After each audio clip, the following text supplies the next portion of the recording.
নমস্কার বন্ধুরা, আপনারা আছেন আমার চ্যানেল ফ্রাইডে স্টোরি উইথ বিনন্দের সাথে। তো বন্ধুরা, আমি বিনন্দ আপনাদের জন্য এ সপ্তাহে নিয়ে এসেছি এক ভিন্ন স্বাদের কাহিনী। সুন্দরবন নামটা শুনলেই মানসপটে বনের ছবি জানি না কতটা ভেসে ওঠে, কিন্তু যেটা স্পষ্টভাবে ভেসে ওঠে এবং প্রায় প্রত্যেকেরই, সেটা হলো রয়্যাল বেঙ্গল টাইগারের ছবি। এবং এতটাই স্পষ্টভাবে ওঠে যতটা বনের নয়। যাই হোক, বাংলার বাঘ তো সারা বিশ্ববিখ্যাত, কিন্তু এই বাংলার বাঘকে সম্মুখ সমরে হারিয়ে দেওয়ার ক্ষমতা রেখেছিল এই বাংলারই অনেক দামাল ছেলে। তাদের সেই বীরত্বের কাহিনী বিশ্ব তো দূরে থাক, বাংলার সব মানুষই জানে কিনা সন্দেহ আছে। কিন্তু তাদের বীরত্বের কাহিনী সুন্দরবনের নদী নালা জঙ্গলের আনাচে কানাচে যেখানেই খুঁজবেন সেখানেই পেয়ে যাবেন। তাই আজ সেই সব কাহিনীর থেকে একটি রোমহর্ষক কাহিনী তুলে নিয়ে আপনাদেরকে শোনাতে চলেছি। চলনা মানে ওখানে একটা বাস চলনা আমাদের সাথে, তোরে ছাড়া ওখানে একলা সাথী বাদ দিছি নে। চলনা মানে তোমার মান্নি করে চলি কানুদা, কিন্তু আমি ওখানে যেতে পারবো না। কেন রে? তুই তো হাট্টা কাট্টা জোয়ান, মনের মধ্যে ভয় ডর নেই। তালি তালি মানে? তুমি জানো না কানুদা, ও জায়গায় জালি কেউ আর ফিরে আসতে পারে না। ও যে ভয়ঙ্কর জায়গা, কতজন লোভে পড়ে গেছে, কেউ ফিরে আসতে পারিনি। তাই বলতেছি, যেও না, ওখানে যেও না, জালি মরতে হবে, ওখান থেকে কেউ ফিরে আসতে পারে না। শুরু করছি গায়ত্রী সরদারের লেখনীতে আজকের কাহিনী, অভিশপ্ত সুন্দরবন।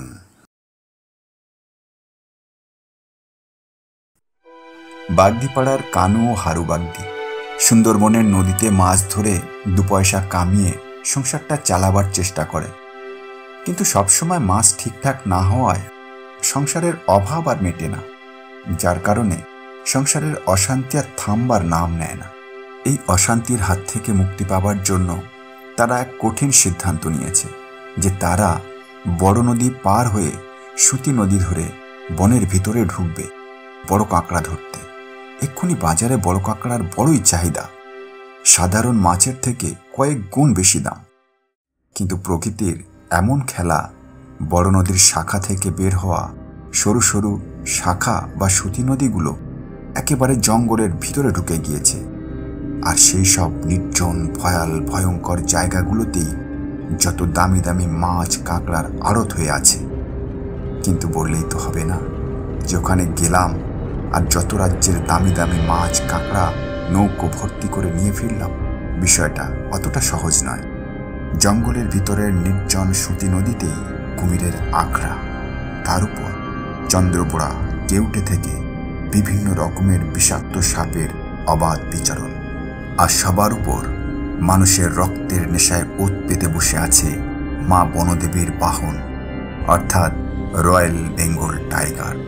তাই ওখানে বড় কাঁকড়া ধরতে যাওয়া মানে 90% জীবনের আশা ছেড়ে দিয়ে যাওয়া, আর বেঁচে ফেরার আশা যে 10%, আর সেটাও ভাগ্য যদি 100% সাথ দেয়, তাহলে সোজা কথায় মৃত্যুকে স্বীকার করে নিয়েই ওখানে যাওয়ার সিদ্ধান্ত নিতে হয়।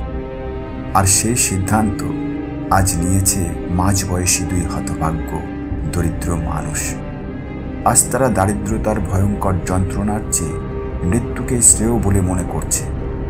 যাই হোক, এই অভিযানের জন্য তারা তাদের পুরানো মাছ ধরা নৌকাটা একটু ভালো করে সেরেও নিয়েছে।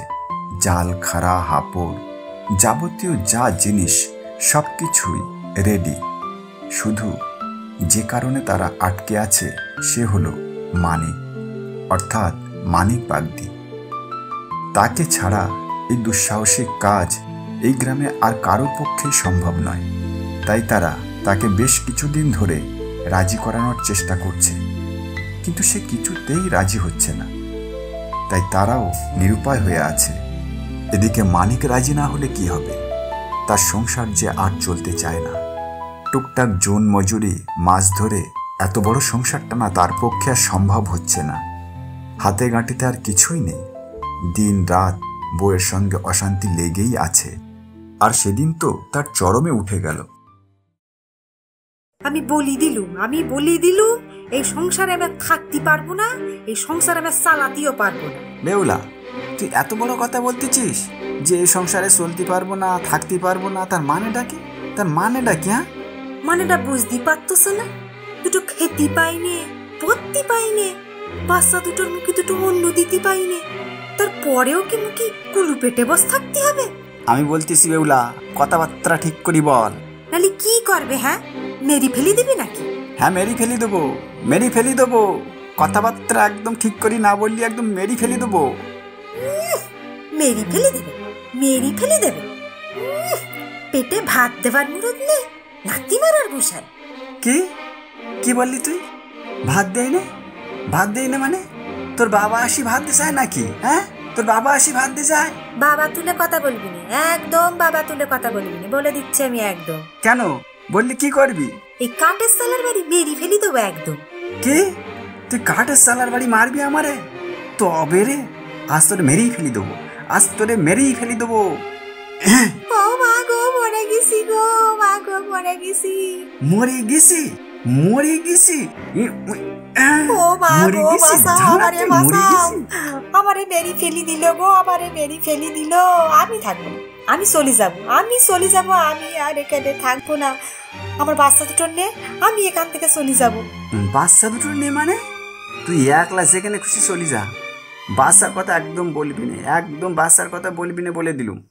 আমি মরি যাব ঠিক আছে, তবু আমার বাচ্চার কিছু হতে দেব না। হ্যাঁ তুই মরি যা, পুরো বাপ মা দুটোরে ভালো করি খাতি দিতে পারিস নে, বাচ্চা দুটোর রোগের ওষুধ দিতে পারিস নে, আমার একটা পুরনো শাড়ি পর্যন্ত দিতে পারিস নে। তোর বেঁচে থেকে কি হবে? তুই যা, তুই মরি যা তুই। আমি মরি গেলে তোর ভালো হয় না? ঠিক আছে, আমি মরেই যাব। ধারালো চকচকে কুড়ুলটা হাতে নিয়ে কাঁধে গামছাটা ফেলে ঘর থেকে বেরিয়ে পড়ল। তারপর সোজা কানু ও হারুবাগদির কাছে উপস্থিত হলো। তারপর সে কানুকে বলতে লাগলো, কানুদা, তোমরা এতদিন ধরে আমারে তোমাদের সঙ্গে জাতি বলতেছিলে না, চলো আজকে রাতেই চলে যাওয়া যাক। হঠাৎ করে কি হলো মানে? ওসব তোমার শুনতে হবে না, হারুদারে সঙ্গে নিয়ে সবকিছু গুছিয়ে নাও। ওসব তোর কিছু চিন্তা করতে হবে না, সবকিছু গুছানোই আছে। ঠিক আছে, আজ রাতে তিনজন সুপি চলে যাব কোনে, কেউ যেন কিচ্ছু জানতে না পারে। অন্ধকার রাত, নদীর গহীন জলের বুকে নৌকার দাঁড়ের ছিপছিপ আওয়াজের সাথে তিনজন এগিয়ে চলল। নৌকাতে মাছ, কাঁকড়া ধরার রাখা সমস্ত জিনিসপত্রই রেডি করা আছে। কানু ও হারু দাঁড় টেনে নদীর বুক চিরে এগিয়ে চলেছে। মানিক টর্চটা হাতে নিয়ে টর্চের আলোয় তার কুড়ুলটাকে দেখছিল যে এখনো কতটা ধার আছে তাতে। কানুদা দাঁড় টানতে টানতে বলল, আমার মনে হয় 12টা 12:30টার মধ্যে বড় নদী পার হয়ে সুতি নদীতে গিয়ে পড়তে পারি, আর ওখান থেকে জঙ্গলের একদম ভিতরে যাতি তা 1:30 নাগাদ বেজে যাবে। হারু বলল, কানু, 4:30টার মধ্যে সব কাজ সেরে বড় নদীতে ফিরতে হবে, কিন্তু এমনিতেই জঙ্গলের ভেতরে ঢুকতে সরকার থেকে বারণ করে রেখেছে, ধরি ফেললি আবার কি হবে ঠিক নেই। মানে বড় যে চুপ করে বসে আসিস?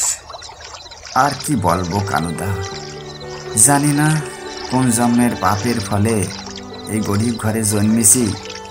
গরিব হয়ে জন্মানোটাই এক অভিশাপ। ভালো রোজগার করতে পারি নে, বউ বাচ্চার ভালো খাওয়াতে পারি নে, পড়াতে পারি নে, বুড়ো মা বাপদার ওষুধ কিনে দিতে পারি নে।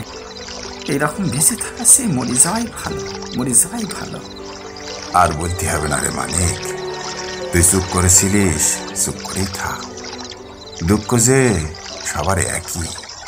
মানে আমরা কিন্তু এবার ছোট নদীতেই নেমে গেছি। হ্যাঁ হারুদা, এইবারে কিন্তু আমাদের খুব সাবধানে যেতে হবে। জীবন মৃত্যুর খেলায় নেমেছি আমরা, খুব সাবধান। কখন যে মৃত্যু ছৌ মেরে টেনে নিয়ে যাবে কেউ জানে না, কিন্তু টেনে নিয়ে যাবার আগে লড়াই ছাড়লে হবে না হারুদা, লড়াই ছাড়লে হবে না। মাথায় গামছা বাঁধা, এক হাতে ধারালো কুড়ুল, অন্য হাতে টর্চের আলো মেরে নৌকার মাথায় বসে আছে মানিক। হারু ও কানু নৌকার দাঁড় টানতে টানতে সুতি বয়ে গভীর জঙ্গলের ভিতরে প্রবেশ করতে আরম্ভ করল। গাঢ় অন্ধকার, অনাব্রত ঝিঁঝি পোকার ডাক, রাতে সুন্দরবনের ভয়াল ভয়ঙ্কর পরিবেশের মধ্যে দিয়ে তিনজন এগিয়ে চলেছে। হঠাৎ হঠাৎ অন্ধকার ভেদ করে হিংস্র বন্য পশু বিকট আওয়াজে তাদের হৃৎপিণ্ড যেন চমকে উঠছে। আচমকা পাখির ঝাঁকের ছটপটানিতে হৃৎপিণ্ড যেন কিছুক্ষণের জন্য স্তব্ধ হয়ে যাচ্ছে। গাছের ডাল থেকে নৌকাতে বিষাক্ত সাপ আছড়ে পড়ছে, কিন্তু তারা সব কিছুকে উপেক্ষা করে লক্ষ্যে এগিয়ে চলেছে। ধীরে ধীরে তারা গভীর থেকে গভীরতর জঙ্গলে প্রবেশ করেছে। হঠাৎই মানিক চাপা স্বরে বলে উঠল, আর এগিয়ে যেতে হবে না, দাঁড় টানা বন্ধ করো কানুদা। কানুদা, সাদ্দার ভালো করেছে, দেখো মাছে জলে হয়ে রয়েছে। আর ওই দেখো কেওড়া গাছের গোড়ায় ঝাঁকে ঝাঁকে বড় কাঁকড়া চুপটি করে বসে রয়েছে। তাড়াতাড়ি জাল সাঁড়াশি হাঁপড়গুলো আমার হাতের কাছে এনে দাও দেখি। কানুদা, তুমি লাইটটা মেরিয়ে রাখো, আমি আস্তে আস্তে নদীতে নেমে কাঁকড়াগুলো ধরতেছি। হ্যাঁ, তোমরা খাড়া হাঁপড় খুলি রাখো। কানুদা বলল, দাঁড়া মানে, আমিও তোর সঙ্গে নদীতে নামতেছি। না কানুদা, তুমি নৌকোর মধ্যেই থাকো, তোমার বয়স হয়েছে, আমি করতেছি। তুমি এসব কাজ আর ভালো করতে পারবে না, আমিই করতেছি। তুমি শুধু খাড়াটা খুলি নৌকাতে বসে থাকো। আচ্ছা ঠিক আছে, তুই সাবধানে কাজ কর। আচ্ছা ঠিক আছে কানুদা, ঠিক আছে, তুমি ওসব কিছু ভেবো না। শুধু একটা কথা বলতেছি, যদি আমার কিছু হয়ে যায় না, তোমরা যেন আমার জন্য দাঁড়াবে না। এই মাছ কাঁকড়া নিয়ে গিয়ে বেসে আমার ভাগ্যে যে টাকাটা হবে, ওটা আমার ওর হাতে দিও। ওরা যে আমি বড় ভালোবাসি, তাই তো এখানে আসতেছে তোমরা। টাকাটা পালি আমার মা বাবা বাচ্চাগুলোর কিছুদিন তো খেতে দিতে পারবে। কথাগুলো শুনে কানুর চোখও ছলছল করে উঠল, কিন্তু কি করবে, তারা সবাই যে অসহায়।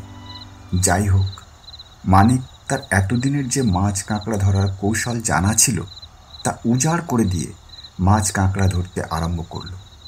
কখন যে তাদের খাড়া হাঁপড় নেট সব কিছু মাছ কাঁকড়ায় ভরে গিয়েছে, মানিকের সেদিকে খেয়ালই ছিল না। খেয়াল তখন আসলো যখন কানুদা বলল, মানে এইবার চলি আয়, মাছ কাঁকড়া ভর্তি হয়ে গেছে নৌকোতে। মানিক, ভোরের আলো ফুটে গেছে, এবার তাড়াতাড়ি আমাদের বেরিয়ে পড়তে হবে। তাদের কথা শুনে মানিক তাড়াতাড়ি নৌকোতে উঠে পড়ল। খাড়া হাঁপড়গুলো তিনজনে নৌকার ঠিকঠাক জায়গায় রেখে দিল। এইবার তাদের নৌকো চলল বড় নদীর দিকে। এদিকে ভোরের আলোতে বনের সব কিছুই আবছা আবছা দেখা যাচ্ছে। কিছুক্ষণ এগোনোর পরেই মানিকের নজর পড়ল বনের ভিতরের কিছু গাছের উপর। ভালোভাবে নিরীক্ষণ করে দেখল বেশ কয়েকটা মৌচাক। তার মাথায় খেলে গেল যে এই মৌচাকের মধু তার চাই, কারণ তার বাচ্চাগুলোর প্রায় সর্দি কাশি লেগে থাকে, ওষুধ কিনে দিতে পারে না। শুনেছে খাঁটি মধু খাওয়ালে সর্দি কাশির উপকার হয়, তাই এই মধু তার চাই। সে কোমরে কুড়ুলটাকে গুঁজে নিয়ে মাথায় গামছাটা বেঁধে একটা লাঠিতে ন্যাকড়া জড়িয়ে নৌকায় রাখা কেরোসিন দিয়ে তারপর সেটা জ্বালিয়ে নিয়ে সে বলল, কানুদা, 5 মিনিট অপেক্ষা করো, আমি যাব আর মৌচাকটা ভেঙে নিয়ে চলে আসবো। তোমরা নৌকোতেই চুপ করে বসে থাকবে। হ্যাঁ, চুপ করে বসে থাকবে। এ কথা বলে তাদের কিছু বলার আগেই নদীর চড়ের কাদায় লাফ মেরে পড়ে ধীরে ধীরে জঙ্গলের কিছুটা ভিতরে সেই মৌচাক বাঁধা গাছের ধারে পৌঁছালো, যা নৌকো থেকে সব কিছু দেখা যাচ্ছিল। মানিক জ্বলন্ত লাঠিটা দাঁতে চেপে ধরে কুড়ুলটা কোমরে গুঁজে নিয়ে গাছে উঠতে যাবে, হঠাৎ তার নাকে গন্ধ এলো। সে খেয়াল করল জঙ্গলের ওই স্থানটা যেন থমথম করছে। কোনো পশু পাখির কোনো আওয়াজ শোনা যাচ্ছে না, সব কিছু যেন স্তব্ধ হয়ে গেছে। মৌমাছিদেরও খুঁজে পাওয়া যাচ্ছে না। শুধু শিনশিন করা বাতাস যেন এক অজানা ভয়ের বার্তাকে জানিয়ে দিয়ে চলেছে। মানিকের অন্তরাত্মা এবার যেন সম্পূর্ণ জানতে পেরেছে যে আমি সেই ভয়ের সামনেই দাঁড়িয়ে আছি, যাকে দুনিয়ার সমস্ত প্রাণী ভয় পেয়ে থাকে। সে ধীরে ধীরে কুড়ুলটাকে ডান হাতে শক্ত করে ধরল, বাঁ হাতে জ্বলন্ত আগুনের লাঠিটা। এবার তার চোখ দুটো খুঁজতে লাগলো লুকিয়ে থাকা সেই দুটো চোখকে।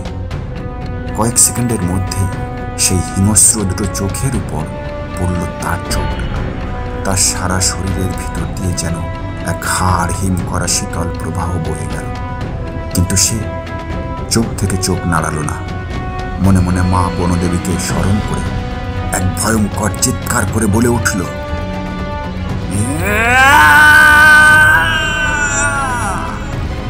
আয়, এগিয়ে আয়। তুই যদি বাঘ হয়ে থাকিস, আমিও বাঘ দিই, মানিক বাঘ দিই।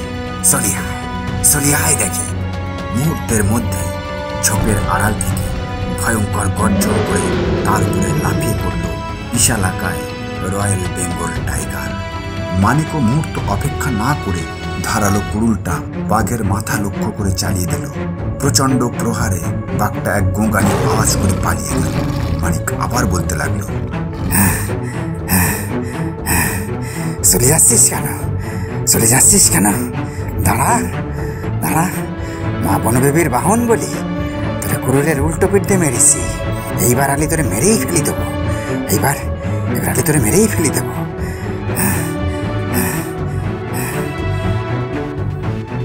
এদিকে বাঘের গর্জন শোনা মাত্র কানু আর হারু নৌকোর পাটাতনের ভিতরে লুকিয়ে পড়েছিল। মানিকের গলার আওয়াজে তারা বেরিয়ে এসে দেখল মানিক মৌচাক পাড়ার জন্য পুনরায় গাছে ওঠার চেষ্টা করছে। তারা মানিককে নৌকাতে ফিরে আসার জন্য চিৎকার করতে লাগলো। ওদিকে সেও রয়্যাল বেঙ্গল টাইগার ছেড়ে দেওয়ার পাত্র নয়। পুনরায় ভয়ঙ্কর গর্জন করে মানিকের উপর ঝাঁপিয়ে পড়ল। মানিকের মুখে জ্বলন্ত আগুনের লাঠিটা থাকার কারণে বাঘ মানিকের মুন্ডুটা না ধরে তার পাটা ধরে বনের দিকে টেনে হিঁচড়ে নিয়ে যেতে লাগলো। মানিকও তখন মরিয়া। সে ততক্ষণে তার বাঁ হাত দিয়ে একটা গাছকে জড়িয়ে ধরে ডান হাত দিয়ে কোমর থেকে কুড়ুলটা বের করে সপাটে বাঘের মাথায় বসিয়ে দিল। তবে এবার ছিল কুড়ুলের সোজা দিকটা। ক্ষণেকের মধ্যেই ভয়ঙ্কর দুটো আর্তনাদে বন যেন কেঁপে উঠল। একটা ছিল মানিকের আর আরেকটা ছিল রয়্যাল বেঙ্গল টাইগারের। বেঙ্গল টাইগারের আর্তনাদের কারণ তো বোঝা গেল, তার মাথায় কুড়ুল বিঁধে আছে। কিন্তু মানিকের আর্তনাদের কারণ কি? কারণ এবার আর বেঙ্গল টাইগার শুধু মুখে ফিরেনি, সে মানিকের পায়ের অর্ধেকটা ছিঁড়ে নিয়ে চলে গেছে। তাই মানিকের আকাশ বিদীর্ণ করা আর্তনাদ শোনা গিয়েছে। এদিকে মানিকের এই আর্তনাদ শুনে নৌকার মধ্যে থাকা কানু ও হারু আর থাকতে না পেরে হাতের কাছে দা হেঁসো যা ছিল তাই নিয়ে মানিকের উদ্দেশ্যে বনের মধ্যে ঢুকে গেল। তারা রক্তের দাগ ধরে কিছু দূর এগিয়ে যা দেখল তাতে তাদের শরীর কাঁপতে আরম্ভ করল। তারা দেখল মানিকের একটা পায়ের অর্ধেক নেই। মানিক তার মাথার গামছাটা দিয়ে পায়ের রক্ত বন্ধ করার জন্য পাটাকে বেঁধে বুক খসড়ে নদীর দিকে এগিয়ে আসছে। কানু ও হারু তাড়াতাড়ি তাকে বুকে জড়িয়ে ধরে কাঁধে তুলে নিয়ে নৌকোতে উঠল। নৌকোর পাটাতনে তাকে শুইয়ে দিয়ে তারপরে কিছু লতা পাতা থেঁতো করে বসিয়ে দিয়ে তাদের 2-3টে গামছা দিয়ে বেঁধে দিয়ে তারা মরণপণ দাঁড় টেনে বড় নদীর দিকে রওনা দিল। কিছুক্ষণের মধ্যেই মানিক অজ্ঞান হয়ে গেল। কানু ও হারু কাঁদতে আরম্ভ করল আর ভগবানকেও ডাকতে আরম্ভ করল। এসবের মধ্যেও তাদের ডাঁট টানার কোনো খামতি হয়নি। বেশ কিছুক্ষণের মধ্যেই তারা বড় নদীতে এসে পড়ল। তারা দেখল তাদের সামনে দিয়ে তাদের পাশের গ্রামের নাসির মিয়া বোট নিয়ে যাচ্ছে। তারা নাসির মিয়াকে তাদের কাছে ডেকে সংক্ষেপে তাকে সব কিছু বলল। নাসির মিয়া আর কাল বিলম্ব করল না। মানিক আর কানুকে তার বোটে তুলে নিয়ে হাসপাতালের দিকে রওনা হলো, আর হারু সেই নৌকা ভর্তি মাছ কাঁকড়া নিয়ে বেচতে গেল মাছের আড়তে। 3 দিন পর মানিক চোখ খুলল। খুলেই দেখল তার স্ত্রী তার 2 বাচ্চাকে নিয়ে তার মাথার ধারে বসে কাঁদছে। মানিক তার দিকে তাকাতেই সে হাউমাউ করে কেঁদে উঠল। আমারে তুমি ক্ষমা করি দাও, আমারে তুমি ক্ষমা করি দাও। না খেতে পেয়ে মরে যালিও, আমি আর কখনো তোমার ও কথা বলবো নি। তুমি আমারে ক্ষমা করি দাও, ক্ষমা করি দাও আমারে। মানিক আস্তে করে বেহুলার হাতটা চেপে ধরল। 15 দিন পর ডাক্তার তাকে হাসপাতাল থেকে ছুটি দেওয়ার পর মানিককে জিজ্ঞাসা করল, আচ্ছা মানিক, ঘটনাটা কি ঘটেছিল খুলে বলো তো। ঘটনাটা যখন খুলেই বলল মানিক, তখন ডাক্তারবাবুর অনেক কিছুই খুলে যাবার উপক্রম হয়েছিল। শুধু আমতা আমতা করে ডাক্তারবাবু বলল, মানিক, মানুষ হয়ে তুমি বাঘের সাথে। ডাক্তারবাবুর কথা শেষ হওয়ার আগেই মানিক বলল, ডাক্তারবাবু, ও বনের বাঘ হতে পারে, কিন্তু আমার টাইটেলেও বাঘ আছে। বাগদি, মানিক বাগদি, বাঘের চেয়ে কোনো অংশেই কমতি নয়। তো বন্ধুরা, কেমন লাগলো এই কাহিনীটি কমেন্ট করে জানাবেন।